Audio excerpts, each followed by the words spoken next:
Hi யாஸ் friends. இன்றைக்கி March 24. இன்றைக்கி என்ன இம்பார்ட்டன்ட் டேன்னு பார்த்தீங்கன்னா tuberculosis day, world tuberculosis day. இது எதனால் வருது அப்படின்னு பார்த்தீங்கன்னா மைக்கோ பாக்டீரியம் டியூபர்குலோசிஸ், அதுதான் அஃபெக்ட் ஆகிற பாக்டீரியா. இது காற்றினால் பரவக்கூடிய ஒரு நோய். 1900 அதாவது 19ஆம் நூற்றாண்டு 20ஆம் நூற்றாண்டுலலாம் டிபினால் இறந்தவங்களோட எண்ணிக்கை லட்சக்கணக்கில். அது இப்போ மேம்பட்ட மெடிசின்னால இப்போ அது குறைவு இருக்கு. 1000 பேருக்கு வருஷத்துக்கு 25 பேர் தான் இறக்குறாங்க. ஃபர்ஸ்ட் டிபிக்காக ஹாஸ்பிட்டல் எங்க ஓப்பன் பண்ணாங்கன்னா சென்னையில ஓப்பன் பண்ணாங்க 1928. இப்பயும் அரசாங்கம் அதை நடத்திக்கிட்டு தான் இருக்கு. டிபி எப்படின்னா அது இருமுனாலோ தும்முனாலோ அது பரவக்கூடிய ஒரு நோய். இதுல கம்பல்சரியா டிபி இருக்கிறவங்க மாஸ்க் கம்பல்சரியா போட்டுக்கணும். அட் த சேம் டைம் இது கண்காணிப்புல அப்சர்வேஷன்ல 1 வருஷம் இருக்கணும். ஸோ இப்போ மேம்பட்ட அந்த மருந்துனால, ஸோ மெடிசன்ல ஏற்பட்ட புரட்சினால இப்போ டிபியோட எண்ணிக்கை கம்மியாக இருக்கு. ஸோ அதான் இது வேர்ல்டு டியூபர்குலோசிஸ் டே மார்ச் 24. இது என்ன இந்த வருஷம் தீம் அப்படின்னு பார்த்தீங்கன்னா yes we can get DP அப்படின்னு சொல்லிட்டு led by countries powered by people அப்படிங்கிறதான் இது மிகப்பெரிய தீமா இருக்கிறதுனால இது கொஸ்டின்ஸ்ல கேட்க மாட்டாங்க. ஏன்னா ப்ரிலிம்ஸ்ல இதே மாதிரி கொஸ்டின்ஸ்லாம் வரும். பட் மார்ச் 24 டியூபர்குலோசிஸ் டே அப்படிங்கிறத பார்த்துக்குங்க. வாங்க இன்னைக்கு தினமணி 24 மார்ச் 24 என்னென்ன நியூஸ் இருக்குன்னு பார்ப்போம். தினமணி மார்ச் 24 இன்னைக்கு என்ன இருக்கு அப்படின்னா, உலகத்துல போர் சூழல் அதிகமாக இருக்கிற நேரத்துல, பொருளாதார ஸ்திரத்தன்மை சீர்குலைஞ்ச இந்த நேரத்துல இப்போ ஒரு பாசிட்டிவ் வேர்டு வந்திருக்கு. என்ன அப்படின்னா, ஈரான் மீதான தாக்குதல் 5 நாட்கள் நிறுத்தம். ஸோ திரும்பி பேச்சுவார்த்தை நடத்த போறாங்க. ஈரானுக்கும் அமெரிக்கா அண்ட் இஸ்ரேல் பேச்சுவார்த்தை நடத்த போறாங்க. இது சுமூகமாக முடிந்தால் இருக்கிற பொருளாதார பிரச்சனைகள் தீரும். ஓகே, அது மட்டும் இல்லாம நமக்கு இப்ப எல்பிஜி கப்பல் எங்க பெங்களூர்ல டாக் ஆயிருக்கு அப்படின்னு பாத்தீங்கன்னா, அதாவது யூஎஸ்ஏல இருந்து நமக்கு எல்பிஜி கிட்டத்தட்ட 64,000 ton LPG gas, liquid petroleum gas நம்ம அங்கேருந்து வாங்கியிருக்கிறோம். ஓகே, இப்போதைக்கு இதுல ஒரு ஃபேக்ட்ஸ் நீங்க என்ன தெரிஞ்சுக்கணும் அப்படின்னா, இந்த போர் சூழல்ல வேர்ல்டுலயே அதிகமாக கச்சா எண்ணெய் உற்பத்தி செய்யும் நாடாக யார் உற்பத்தி ஆயிருக்கிறாங்க அப்படின்னு பாத்தீங்கன்னா யூஎஸ்ஏ. இதுக்கு முன்னாடி யூஎஸ்ஏ இல்லை. ஸோ இப்போ இருக்கிறதுல யாரு ப்ரொடியூஸ் அதிகமாக பண்றாங்கன்னா யூஎஸ்ஏ தான் ப்ரொடியூஸ் பண்றாங்க. ஸோ இது எக்ஸாம் பாயிண்ட் ஆஃப் வியூல முக்கியம் இல்லை தான் இந்த சாத்தான்குளம் இந்த பிரச்சனை. இருந்தாலும் இந்த மாதிரி இருக்கிற இந்த பிரச்சனைகள்ல ஸோ போலீஸ் நம்மளை தாக்க வரும்போது ஆஸ் அ சிவிலனா ஆஸ் அ ஆஸ்பிரண்டா நம்ம எப்படிலாம் என்னென்ன சட்டங்கள் நம்மள அவங்க தாக்கக்கூடாதுன்னு சொல்லிட்டு தெரிஞ்சுக்கணும். ஸோ அதுக்கு ஒரு எக்ஸாம்பிள் தான் இந்த நியூஸும். ஸோ இது நமக்கு எக்ஸாம் பாயிண்ட் ஆஃப் வியூ தேவையில்லை, அதனால நம்ம இதை பார்க்க வேண்டாம். இதை பார்க்கணும். ஓகே, எதனால அப்படின்னா அப்பாயின்மெண்ட்ஸ்ல வந்துருவாங்க. ஓகே, ஆளுநர் முன்னாடி இருந்தாங்க RN ரவி அவர்கள் வெஸ்ட் பெங்காலுக்கு ஆளுநரை மாத்திட்டாங்க. கவர்னர் யாரால அப்பாயின்ட் பண்ணப்படுறாங்க அப்படின்னா பிரசிடென்டால அப்பாயின்ட் பண்ணப்படுறாங்க. எதுக்காக கவர்னரோட ரோல் இங்க இருக்கு அப்படின்னா, சென்ட்ரலுக்கும் ஸ்டேட்டுக்கும் ஃபெடரலிசத்தை எடுத்து சொல்ற ஒரு விதம் தான் இது. இருக்கிற எல்லா காலேஜிலுமே சான்சலர், வைஸ் சான்சலருங்கிறவங்க தேர்ந்தெடுப்பாங்க. சான்சலர், டிஃபால்ட் சான்சலர் யாரா இருப்பாங்கன்னா கவர்னர், பிரசிடென்டா இருப்பாங்க. அவங்களுக்கு இப்போ யார் இருக்காங்கன்னா RV ஆர்லேக்கர், இவர் கேரளத்தோட கவர்னர். இவரை இப்போ பொறுப்பு கவர்னரா தமிழ்நாட்டில் அப்பாயின்மெண்ட் பண்ணியிருக்காங்க. அவருக்கு துணையா இருக்கிறதுக்கு ஆலோசகரா இருக்கிறதுக்கு அப்பாயின்ட் பண்ணியிருக்காங்க. யார் அப்படின்னா டாக்டர் சித்தார்த் அப்படிங்கிறவரு. இவர் தான் சித்தார்த். இவர் மதுரையை சேர்ந்தவர். குஜராத் கேடரு. 1991 பிளேஸ் ஆயிருக்கிறாரு. அங்க நிறைய பொறுப்புகள்ல வகிச்சுட்டு இருந்திருக்கிறாரு. பீகார்ல அதாவது தலைமை செயலாளராகவும் பதவி ஏற்றிருக்கிறாரு. இவர் இப்ப சித்தார்த்த நியமனம் பண்ணியிருக்காங்க. அப்பாயின்மெண்ட் யார எதுக்காக அப்பாயின்மெண்ட் இருக்காங்கன்னா, RV ஆர்லேக்கரின் ஆலோசகராக சிறப்பு பணி அதிகாரி அப்படிங்கிற கேட்டகரியில அவரை அப்பாயின்மெண்ட் பண்ணியிருக்காங்க.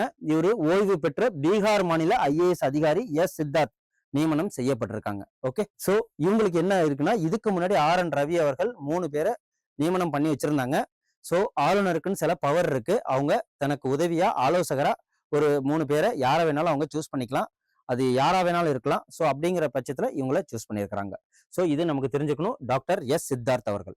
அதுக்கப்புறம் இது நமக்கு என்ன தெரிஞ்சுக்கணும் அப்படின்னா, இது ஒரு இன்ஃபர்மேஷன் வீடியோஸ்.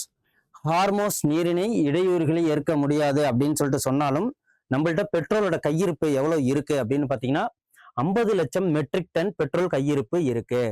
ஓகே, ஸோ இது கிட்டத்தட்ட நமக்கு போதுமான அளவுக்கு இப்போதைக்கு இருக்கு. நமக்கு USA இருந்து LPG வந்திருக்கு. இதுக்கு முன்னாடி இப்ப 2 புதிய கப்பலும் ஈரான் ஹார்மோஸ்லேருந்து வெளியிட்டிருக்காங்க. இதுக்கு முன்னாடி ஷிவாலிக் அண்ட் நந்தான்னு சொல்லிட்டு நந்தா தேவின்னு 2 கப்பல் நமக்கு எல்பிஜி ஏற்றிட்டு வந்தாங்க. அதேமாதிரி கச்சா எண்ணெய் ஏற்றிட்டு வந்தாங்க. ஸோ இப்போ மேற்கொண்டு 2 கப்பல் வெளியிட்டிருக்காங்க. அதோட பேரும் தெரிஞ்சுக்குவோம். அதுக்கப்புறம் ஈரான் இதேமாரி கல்ஃப் கண்ட்ரியில் யாரெல்லாம் வந்து இந்தியர்கள் அங்கே தஞ்சம் அடைஞ்சிருக்காங்களோ, அங்கே மாட்டிக்கிட்டு இருக்காங்களோ, அவங்கள மீட்டுக்கிட்டு வர்ற அந்த பொறுப்பு, அந்த ஆப்ரேஷன் என்னன்னா ஆப்ரேஷன் சங்கல்ப். ஸோ இதையும் தெரிஞ்சு வச்சுக்கோங்க. அதே மாதிரி ஈரான் மேலே போர் புரியறதுக்கு யூஎஸ்ஏ போட்ட ஆப்ரேஷன் பேரு ஆப்ரேஷன் எபிக் ஃபியூரி. இஸ்ரேல் அவங்க மேலே ஈரான் மேலே போர் புரியறதுக்கு போட்ட ஆப்ரேஷன் பேரு ரோரிங் லயன். ஸோ இதெல்லாம் தான் எக்ஸாமில் கேட்பாங்க. அப்புறம் அங்கே ஒரு ஐலாண்டு வந்து தகர்த்ததாக சொன்னாங்க. ஈரான் பக்கத்தில் இருக்கிற ஒரு முக்கியமான ஐலாண்டு. அங்கே தான் 90% கச்சா எண்ணெய் சேமிப்பு வச்சிருக்கிறாங்க. அங்கே தான் சுத்திகரிக்கிறாங்க. அது எங்கே போகுது அப்படின்னு பார்த்தீங்கன்னா ஜப்பான், சைனா, ரஷ்யா போன்ற நாடுகளுக்கு போகுது. ஸோ அதுக்கு பேர் டாரக் ஐலாண்ட் அப்படின்னு சொல்லிட்டு. இதெல்லாம் ஃபேக்ட்ஸாக நம்ம தெரிஞ்சுக்கணும். ஓகே. ஸோ நேத்தியே பார்த்தோம் மார்டையர்ஸ் டே மார்ச் 23. லாலா லஜபதி ராய் அவர்களை சைமன் எதிர்ப்பு குழு அப்போ அங்கே வந்து லத்தியால் அடித்து கொல்லப்பட்டார். ஸோ அதை எதிர்க்கும் வகையில் யார் யார் பகத்சிங், சுக்குதேவ், அதுக்கப்புறம் ராஜ்குரு, தேஜ்குரு அப்படின்னு சொல்லுவாங்க. அவங்க 3 பேரும் அப்போதைக்கு இருந்த பாராளுமன்றத்தை தாக்கிறதுக்கு பிளான் போட்டாங்க. பட் அந்த கான்ஸ்பிரசி ஃபெயில் ஆகி அவங்க மாட்டிக்கிட்டாங்க.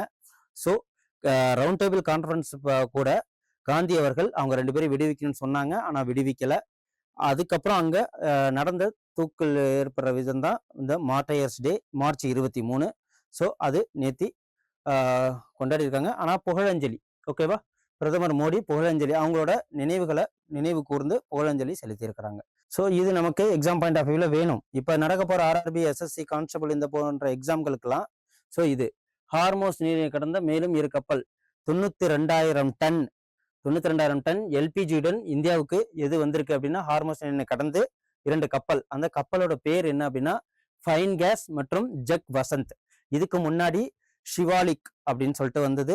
அதுக்கப்புறம் வந்து நந்தா தேவி. ஓகே, இது 2 வந்தது. இப்போதைக்கு இது இப்போ வந்திருக்கிறது ஃபைன் கேஸ் மற்றும் ஜக் வசந்த்.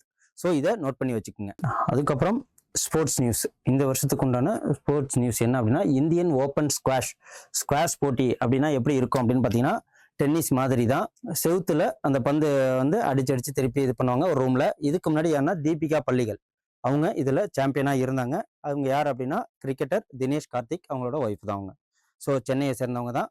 ஸோ அது அந்த விளையாட்டுல ஓகே, அந்த விளையாட்டுல இப்போதைக்கு அபய் மற்றும் அனாகத் 2 பேரும் சாம்பியன் பட்டம் வென்றிருக்கிறாங்க. ஓகே, இந்திய ஓப்பன் ஸ்குவாஷ் போட்டியில் அபய சிங் மற்றும் அனாகத் சிங் ஆகியோர் தங்கள் பிரிவில் வாகை சூடியிருக்கிறாங்க. அவங்க சாம்பியன்ஷிப் பட்டம் வென்றிருக்கிறாங்க. ஸோ செபி இந்த போர் காலங்களில் நமக்கு நிஃப்டி 50 கிராஷ் ஆயிருக்கு, சென்செக்ஸ் கிராஷ் ஆயிருக்கு, மார்க்கெட் ரொம்ப ஸ்திரத்தன்மை இல்லாமல் இருக்கு. ஃபாரின் இன்வெஸ்டர்ஸ் அவங்க தங்களோட பணங்களை எடுத்துகிட்டு போக நிற்கிறாங்க. ஸோ டாலரோட மதிப்பு பெரும் வீழ்ச்சிக்கு ஆயிருக்கு. நமக்கு இந்திய ரூபாய் டாலரோட நிகரும் போது 94.11 ருபீஸ்க்கு இருக்கு. ஸோ செபி இதையெல்லாம் வந்து மார்க்கெட்டை கண்ட்ரோல் பண்ணுறது தான் செபி. பேங்கை கண்ட்ரோல் பண்ணுறது Reserve Bank of India, RB, central government of India. So இவங்க இப்போதைக்கு இந்திய பங்குச்சந்தை ஒழுங்காற்று வாரியம் ஒப்புதலின்படி இப்போதைக்கு யார் அங்கே சேர்மனாக இருக்குன்னா துகின் காந்த் பாண்டே அவர்கள் இப்போதைக்கு இருக்கிறாங்க. ஸோ இவங்க என்ன சொல்லியிருக்கிறாங்க அப்படின்னா இந்த எஃப்ஐஐ அவங்க வெளிநாட்டிலேருந்து இன்வெஸ்ட் பண்ணுறதுக்கு அவங்களுக்கு சலுகைகள் வழங்கப்பட்டிருக்கு. அதுதான் இதில் சொல்கிறாங்க. ஏன்னா கிட்டத்தட்ட $72,000 கிட்டத்தட்ட நம்ம ஸ்டாக் எக்ஸ்சேஞ்ச் சொல்லக்கூடாது. ஸோ நம்ம ரிசர்வ் ஃபண்டை டாலரில் நம்ம வச்சுருப்போம். ஸோ நேற்று கூட பார்த்தோம். ஸோ அது இன்னும் குறைஞ்சிருக்கு. ஏன்னா டாலரோட மதிப்பு ரூபாயோட மதிப்பு குறைஞ்சதுனால. ஸோ அவ்வளோதான். இன்னைக்கு ஒரு 3 நியூஸ் தான் நமக்கு எக்ஸாம் பாயிண்ட் ஆஃப்ல இருக்குது. Appointments, sports news, economical news அப்படின்னு சொல்லிட்டு. ஸோ பெருசாக ஈரான்லேருந்து என்னென்ன கப்பல் வந்திருக்கு அப்படின்னு சொல்லிட்டு. ஸோ இதை திரும்பி ரீகால் பண்ணுங்கள். டெய்லியும் உங்களுக்கு எக்ஸாம் பாயிண்ட் ஆஃப் வியூவில் தினமணிலேருந்து நான் உங்களுக்கு நோட்ஸ் தரேன். எங்கள் சேனலை சப்ஸ்கிரைப் பண்ணுங்கள், லைக் பண்ணுங்கள். நன்றி, வணக்கம். Send a map. You dare to dream, we care to accomplish.